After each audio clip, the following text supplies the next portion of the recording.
30 minutes to understand dyspraxia like never before. So we're going to talk about dyspraxia with some detail. And we're going to try and balance the line between being comprehensive and being concise. And we're going to go through 10 chapters of thought. And I'll be using figurative language and metaphors to communicate my message. So let me start with the usual premise. I have dyspraxia. I was diagnosed at university. And there's a strong suspicion of autism and OCD. I also want to add that mainly I want you to think as opposed to telling you what to think. So let's start with the hook. Imagine if the world is a stage. Then for someone with dyspraxia, the script, it's smudged. The spotlight, it flickers. And the props are a little too far to reach. But here's the thing. The actor is still brilliant. They just need a different kind of choreography. Imagine you're sitting by your kitchen window, morning sun washing over your coffee mug, watching the birds fly around in some type of organized chaos. That's kind of how dyspraxia can work. You see patterns others miss, like you move differently and your rhythm is yours alone. So considering this, let's spend the next 30 minutes peeling back the curtain. So chapter 1, what exactly is dyspraxia? So to convey this, think of dyspraxia like a house. So just imagine it, but this is a unique house because the lounge right in the center, that represents, what does it represent? Well, it represents gross motor and fine motor skills. It's where challenges are most visible. In this room, everyday tasks like buttoning a shirt or riding a bike can feel like a mountain, and there's often other struggles like using cutlery, writing neatly, catching or throwing a ball, navigating stairs, typing on a keyboard, cutting with scissors. You get the point. But also there are other rooms in the house. They're just less visible, but just as real. So they're less visible, but they're just as real. So what are these what are these rooms? So one room holds poor working memory. Names, dates, instructions slip through like water. Another room is filled with organizational chaos, messy desks, forgotten appointments, and missed steps in multi-stage tasks.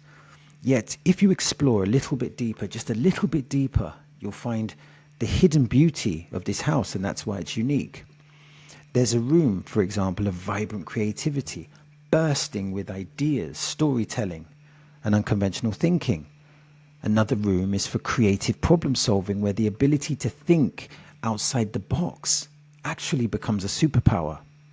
And then there's the room of existential intelligence, a quiet, thoughtful space where deep questions about life, meaning, and purpose, they live and breathe. Because dyspraxia isn't just about the struggles, it's a house of contrasts, messy in places, brilliant in others. And once you learn to navigate the layout, it becomes easier to appreciate the full architecture. And that's a creative way to explain dyspraxia, also known as developmental coordination disorder, also known as DCD, which in effect is a neurological condition that impacts motor coordination and planning. It isn't a muscle issue. Let me repeat, it isn't a muscle issue. It's a communication issue between the brain and the body. People with dyspraxia know what they want to do, but the execution gets tangled. So the execution gets tangled like a blueprint that forgot to tell the builders where to put the staircase. It affects fine motor skills like writing or buttoning a shirt, as previously stated, and gross motor skills like running or jumping.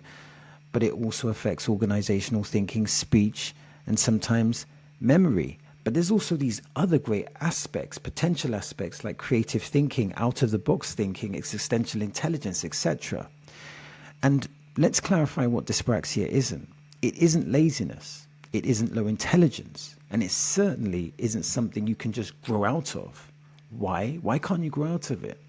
Because it's lifelong, but so is the potential.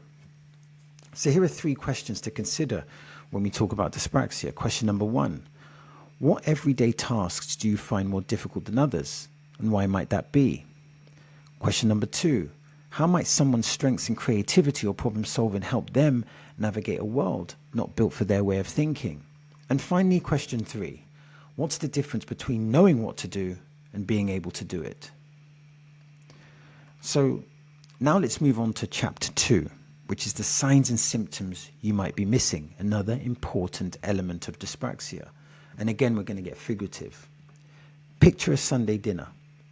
Everyone passing dishes smoothly except one person. The mashed potatoes spill, the fork hits the floor, and the napkin ends up worn as a hat. That could be dyspraxia, hidden in plain sight. In children, signs include what some unfortunately refer to as clumsiness, difficulty with handwriting, trouble tying shoelaces, or struggling with sports. But it doesn't end there, because teens might avoid physical activity, feel anxious in social settings, or seem somewhat disorganized. Adults might experience chronic forgetfulness, difficulty multitasking, or a consistent sense of being overwhelmed by life's admin. And the signs, they can be so subtle: bumping into furniture more often than most, struggling to follow directions, or having speech that sounds flat or halting. Emotional symptoms include frustration, low self-esteem, and withdrawal. Because these signs often blend into the background of daily life or are misattributed to laziness or inattentiveness, dyspraxia is unfortunately frequently overlooked. So recognizing the signs is like learning to read between the lines of a song. You begin to hear the beat that was always there. So, like the previous chapter, here are 3 questions to hopefully aid some understanding. Number 1, have you ever known someone who's smart and capable but often seems disorganized or forgetful? Could there be more to it than meets the eye? Question number 2, what's the difference? What's the difference between being clumsy and having a motor coordination challenge? It's a great question. And finally, question number 3, how might hidden struggles with coordination or memory affect someone's confidence or social life? And this brings us to chapter 3. This is going to be a short chapter. How the brain processes movement and where it gets tricky. So let's go into the brain's control room. Picture a conductor trying to lead a symphony, but the strings come in too late. The trumpets are on their own sheet music, and the percussion section, they just can't find their sticks. That can be dyspraxia in a neurological sense. Why? Because motor coordination is orchestrated by several brain regions. For example, the frontal lobe plans what to do. So when we take a person with dyspraxia, the messages between these areas are delayed or even scrambled. It's not that the message isn't sent, it's that it arrives with static. And with this disruption,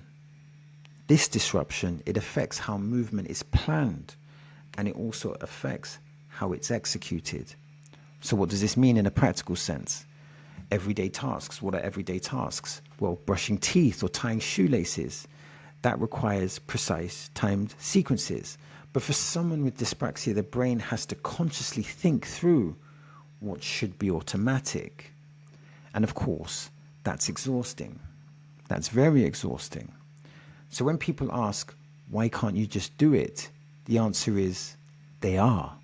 They're doing it with the neural equivalent of a dial-up internet in a fiber optic world. And I say that just to point out the challenges that someone with dyspraxia can have in performing everyday tasks.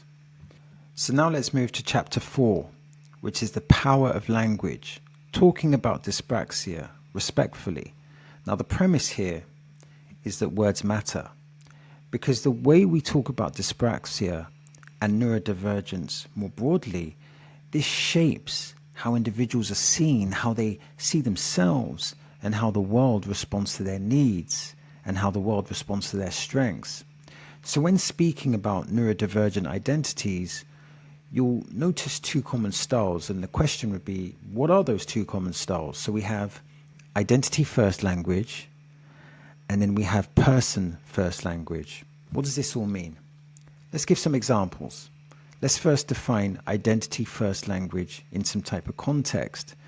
So identity first language puts the condition before the person. Autistic person like Maya. Dyslexic person like Jacob. ADHD individual like Leo. Dyspraxic person like Aisha. I think you may get the picture.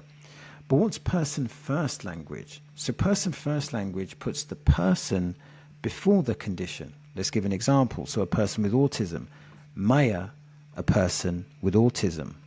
A person with dyslexia. Jacob, a person with dyslexia. A person with ADHD. Leo, a person with ADHD. A person with dyspraxia. Aisha, a person with dyspraxia. So some people feel strongly about which language is used to describe them. Identity first language is often preferred by individuals who see their neurodivergence as some integral part of who they are, not something separate and not something negative. So, for example, many in the autistic community prefer autistic person. Why? Why do they prefer autistic person? Because autism is the core to how they experience and understand the world. Similarly, some people with dyspraxia embrace the term dyspraxic person because it feels more affirming and it feels more authentic.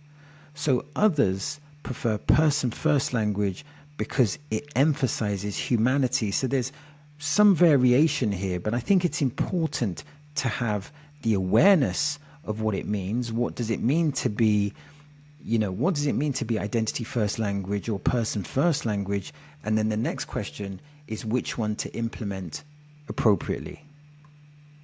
But what is empowering language for people with dyspraxia? That sounds like a good question. Well, first, what should precede that question is, what does empowerment actually mean? Because that is a statement, or that is a word, the word being empowerment, that's thrown around but is rarely defined. So here's a standard definition. Empowerment is the process of gaining confidence, control, and the ability to make choices that affects one's life. It involves building self-esteem, accessing resources or opportunities, and having a voice in decisions. So empowerment can apply to individuals or communities and often includes developing skills, rights awareness, and a sense of autonomy. Ultimately, it's about enabling people to take charge of their lives and reach their full potential. So empowering language for people with dyspraxia focuses on strengths, not limitations. It avoids labels like clumsy or disordered and instead acknowledges challenges while highlighting abilities and highlighting progress. Using respectful person-first language like a person with dyspraxia supports dignity and it supports self-worth. Empowering language promotes understanding. It emphasizes individuality and it encourages confidence, helping others see beyond difficulties to the unique talents and resilience of people living with dyspraxia. So now we're moving on to chapter 5, which is dyspraxia versus ADHD versus autism. What are the key differences? So we're going to get figurative again. So imagine a garden with 3 distinct but intertwined vines: dyspraxia, ADHD, and autism. They grow together, but they are not the same plant. Let me repeat that. They grow together, but they are not the same plant. So dyspraxia primarily affects coordination and motor planning.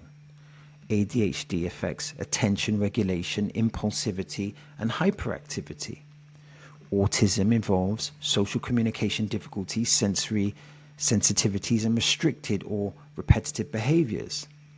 They often coexist, and this makes the diagnosis complex. So a child with ADHD might appear disorganized due to inattention, while a child with dyspraxia might be disorganized because it takes them longer to plan and execute tasks. An autistic child might avoid eye contact due to sensory discomfort, while a dyspraxic child may avoid it because they're focusing on not dropping their cup. We can see this distinction. So the key here is in the why. Dyspraxia is about physical coordination and planning, while ADHD is about regulating mental focus, and autism is about processing social and sensory information. While overlaps exist, clearly, They each have their own unique profiles, and misdiagnosis is common when these differences aren't well understood. Think of it this way. ADHD is the engine revving too fast. Autism is the dashboard rewired. And dyspraxia is the GPS rerouting mid-turn. All of these need different types of fuel. And I sincerely hope that you understand that there are differences between these natural variations. But let's give a quick visual example to emphasize the point more thoroughly. So Jack, let's take Jack, our common fictional character. Jack has dyspraxia and may take more time to learn physical tasks, but shows great determination and creativity. While Sally has ADHD, but she may struggle and focus at times, but brings high energy and innovative thinking. And then there's John. John has autism, and he prefers routines and finds social situations challenging, but has strong attention and detail and unique problem-solving skills. So hopefully this visual example can paint a clearer picture of the differences between these variations. And now let's move on to chapter 6, which is education and dyspraxia. And again, we're going to get figurative. So let's imagine learning is a kitchen. One person learns by tasting, another by reading the recipe, and a third person by watching a cooking show. But what if the ingredients keep rolling off the counter? The labels, they're smudged, and the utensils are all in the wrong order. That's the educational experience, or that could be the educational experience with someone with dyspraxia. And when it comes to education, there are two primary camps that emerge, the learning style camp and the multisensory camp. Let's briefly define that. The learning style camp suggests that students learn best when taught according to their preferred style or their preferred learning style, which can be visual, auditory, or kinesthetic. While the idea sounds intuitive, the truth may be more complex. Because when we go to the studies that have been conducted to prove whether learning styles are effective, the answer is the following. And while there have been some small studies that suggest mild support, large-scale meta-analysis finds that there is no significant advantage within the camp that promotes learning styles. So then this coordinates a question: is there enough evidence? And the answer would probably be not really. But from this perspective, we don't have enough studies. But then let's go to the other hand, or the other camp, which is the multi-sensory approach. And this is where teaching methods, they're promoted to engage multiple senses simultaneously. And this would appear to show more promise. So for learners with dyspraxia who benefit from structure, repetition, and active engagement, this approach is often far more effective. But here's an important point. There is no one size that fits all. Let's explain that with a visual example. What works for Sally may not work for John, and what works for John may not work for Lisa, and vice versa.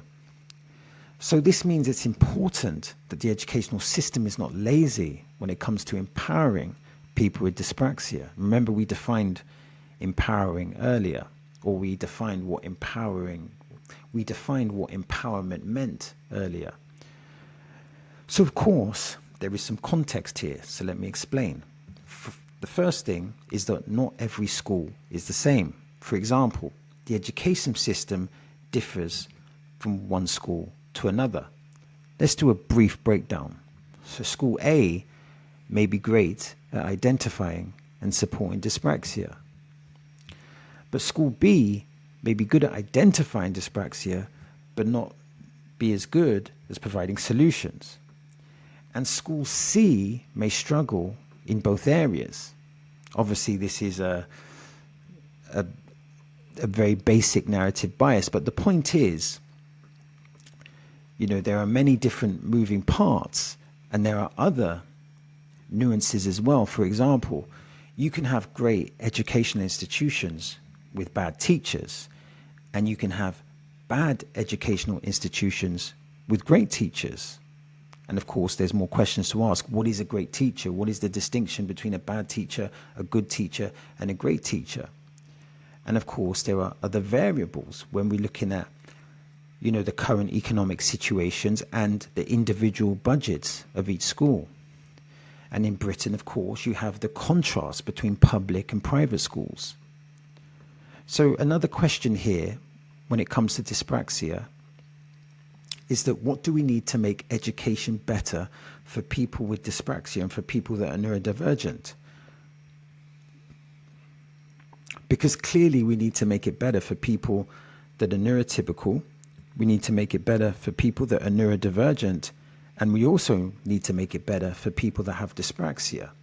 And no matter what is the context, and clearly there is a level of context and there's a level of nuance, there is a need for flexibility, there is a need for patience, and there is a need for creativity. From my perspective, teachers must be, and I'm using this term loosely, educational architects, designing environments that allow every learner to build with the tools that they can hold. So let's move to chapter 7, which is real life struggles, what it feels like to have dyspraxia. So again, we're going to get a bit figurative. Picture standing in a crowded room, holding a tray full of glasses, while everyone else moves gracefully and speaks effortlessly.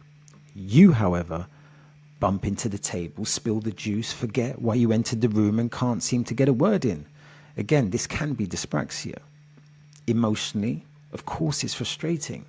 Social cues are confusing. Speech stumbles and fatigue is constant.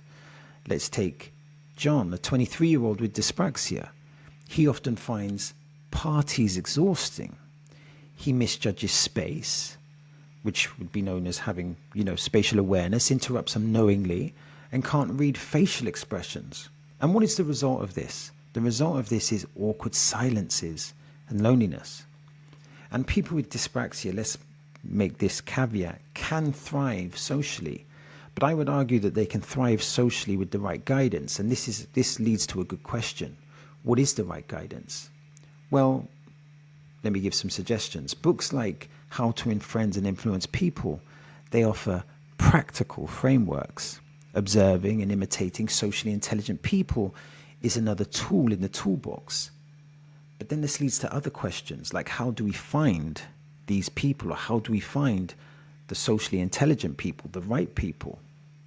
And when we find these people, we need to ask thoughtful questions, and we need to understand that, yes, they have social intelligence, and we should try to imitate their tone, body language, and timing to be able to reenact that social intelligence effectively.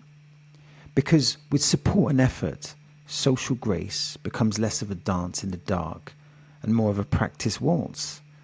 And another idea that could be effective is a strategy which is called social scripting. And you might be asking, what is social scripting? Well, this involves preparing and practicing specific social scenarios ahead of time. Think of it like this. An actor rehearses lines. A person with dyspraxia can mentally walk through conversations. For example, Jack thinks what to say when meeting someone new, how to politely exit a conversation, or how to respond to a compliment. Practicing these scripts out loud or even recording them can help embed the responses until they feel natural. And of course, there's a caveat here that this takes, this takes a time investment, but it can definitely improve social intelligence. And then another idea, another concept is called video modeling. And this is watching recordings of socially skilled people interact in different contexts. What are those different contexts? Well, this could be networking, small talk, or problem solving. And this will allow the viewer to pick up on tone, pacing, and nonverbal signals. Apps and YouTube channels dedicating to social skills training make this strategy more accessible than ever. Now, the one thing I would say here is if you go to YouTube, you should ask the question, has this person that is teaching me, do they have social intelligence, or do they have the credibility to enable me to improve my social intelligence. So just a small caveat there. And finally, there's role playing with a coach or a trusted friend, which can offer real-time feedback. Start with low-stake environments like ordering coffee or greeting a neighbor, and build towards more complex interactions.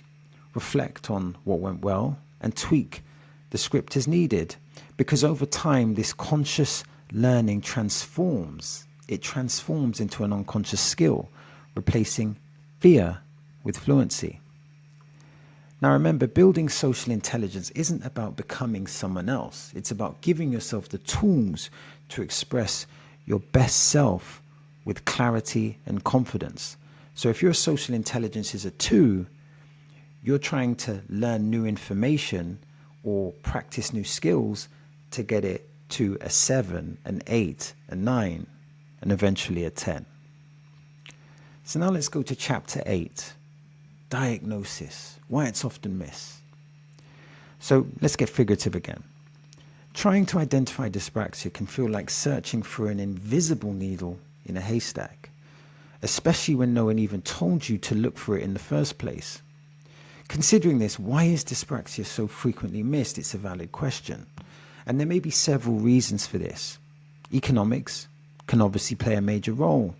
Why? Because testing is expensive and not all families have access to resources or insurance coverage depending on where you live. Schools are often under-resourced and overstretched, with too few specialists to go around. And many educators and healthcare providers haven't received specific training to recognize neurodevelopmental differences like dyspraxia. Instead, they may misinterpret the signs. A child struggling to tie their shoelaces might be labeled as lazy. A student who can't write neatly is called careless. And a teenager who forgets steps in a sequence is seen as unfocused or distracted. This lack of social awareness means that many people reach adulthood without a diagnosis, left to navigate the world without an accurate map of their own brain.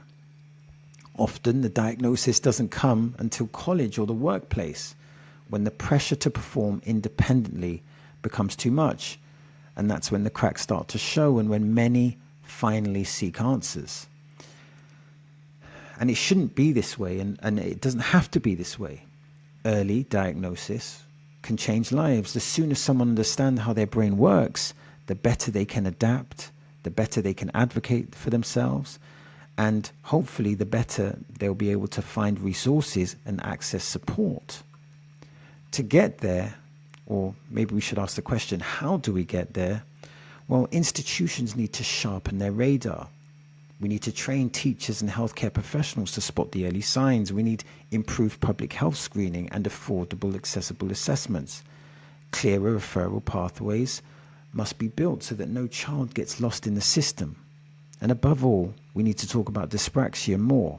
And when we say more, well, in what environment do we need to talk about dyspraxia? Well, I would argue we need to talk about it at home, we need to talk about it in the classrooms, online, and in everyday life. And of course, awareness is the first step towards action. And here's some questions to consider with regards to this.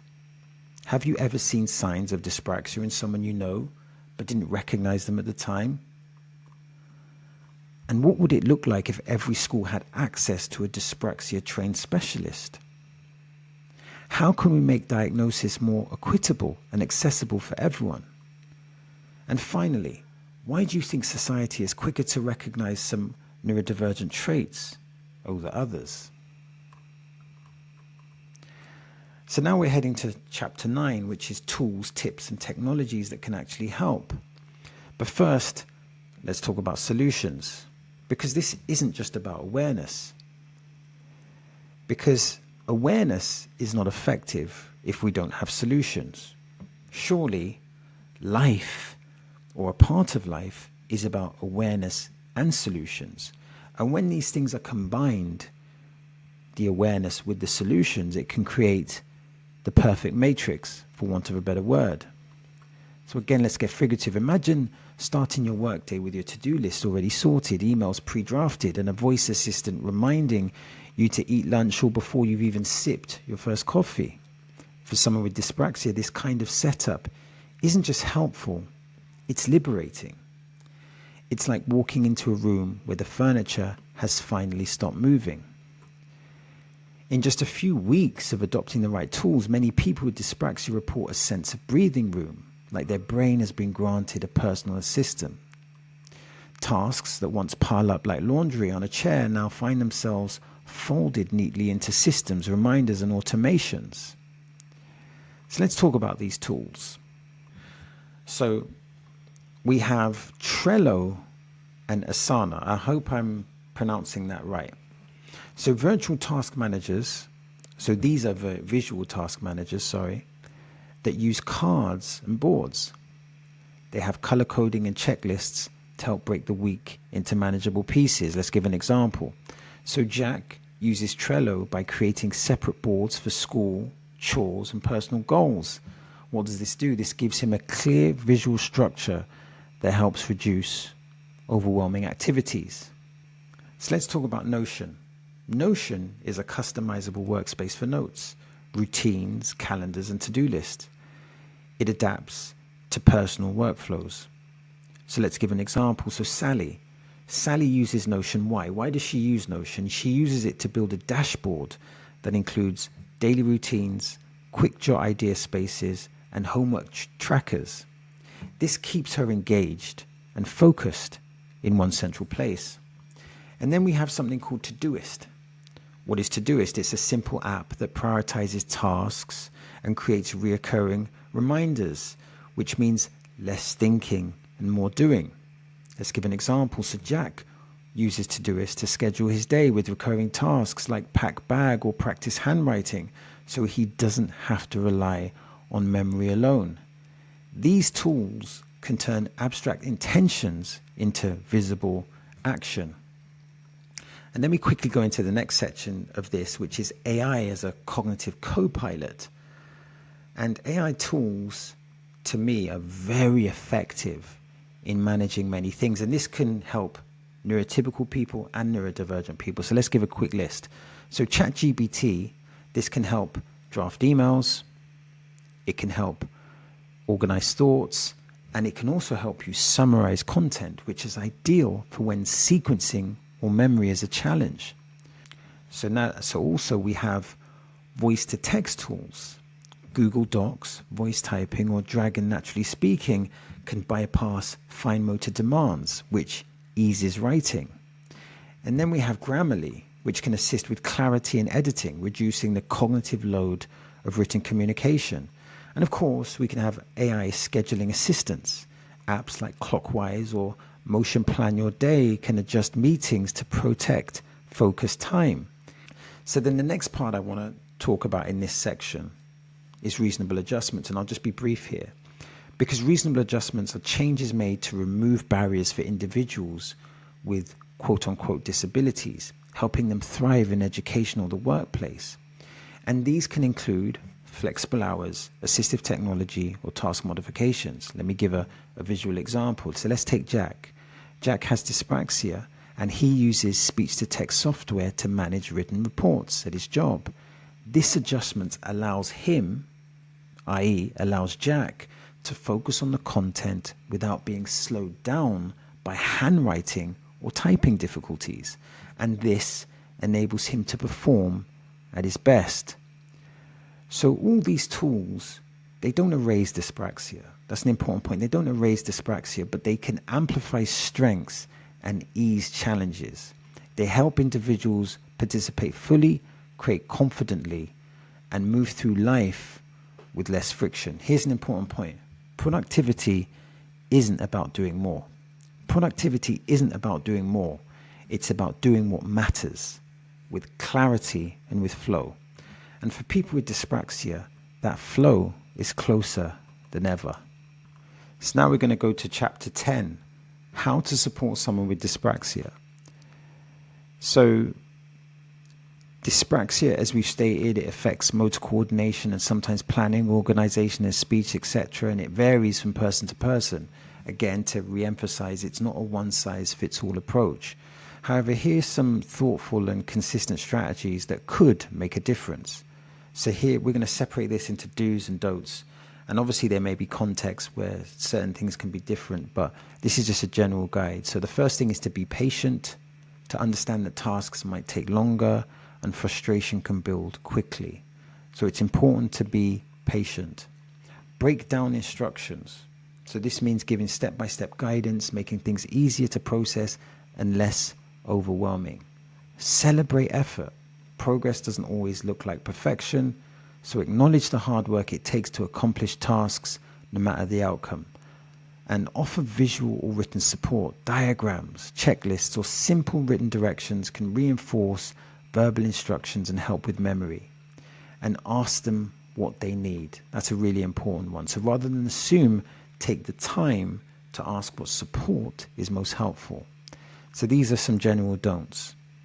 Don't call someone with dyspraxia lazy.